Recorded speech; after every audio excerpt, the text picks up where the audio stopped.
Assalamualaikum warahmatullahi wabarakatuh. Perkenalkan, nama saya Yohanawati dari kelompok 3. Baik, di sini saya akan menjelaskan tentang ilmu pengetahuan dalam kajian hukum adat.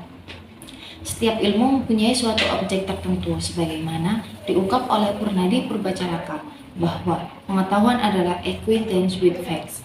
Maka pengetahuan terhadap fakta itulah yang hendak dibicarakan oleh ilmu pengetahuan tersebut. Tegasnya, apabila berbicara mengenai apakah objek dari suatu ilmu itu, jawabannya adalah bahwa pengetahuan itu jugalah yang menjadi objeknya. Hukum adat sebagai ilmu pengetahuan dan dikaji di berbagai perguruan tinggi di Indonesia umurnya relatif masih baru, sekitar awal abad ke-20.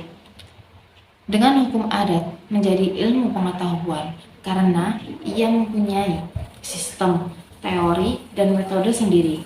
Maka sebagai ilmu pengetahuan hukum yang positif yaitu ilmu pengetahuan hukum yang mempelajari hukum yang berlaku dalam suatu negara. Menurut Kusumadi Pujosewojo, hukum adat sebagai ilmu pengetahuan hukum harus dapat dipelajari. Yang pertama ada ilmu pengetahuan hukum, yang kedua ada sosiologi hukum, yang ketiga ada antropologi hukum, yang keempat ada sejarah hukum, dan yang kelima ada perbedaan hukum. Baik, selanjutnya saya akan menjelaskan tantangan dalam mempertahankan dan mengakui hukum adat di Indonesia yang mencakup berbagai isu sosial, hukum, dan politik. Berbagai tantangan utama yang dihadapi dalam konteks hukum adat di Indonesia antara lain: yang pertama, ketidakselarasan dengan hukum nasional.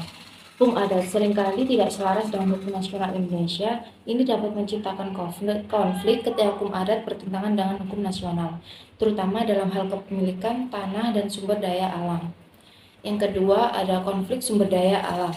Persaingan untuk mengakses dan mengendalikan sumber daya alam seperti hutan dan lahan seringkali memunculkan konflik antara masyarakat adat, perusahaan, dan pemerintah. Yang ketiga, adanya kekurangan perlindungan hukum.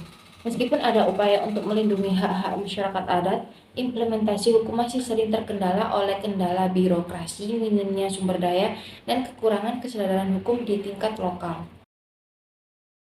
Epistemologi hukum adat di Indonesia menjelaskan tentang dasar, sumber, asas, dan prinsip yang mengatur hukum adat di berbagai masyarakat adat di Indonesia. Disebut epistemologi hukum adat.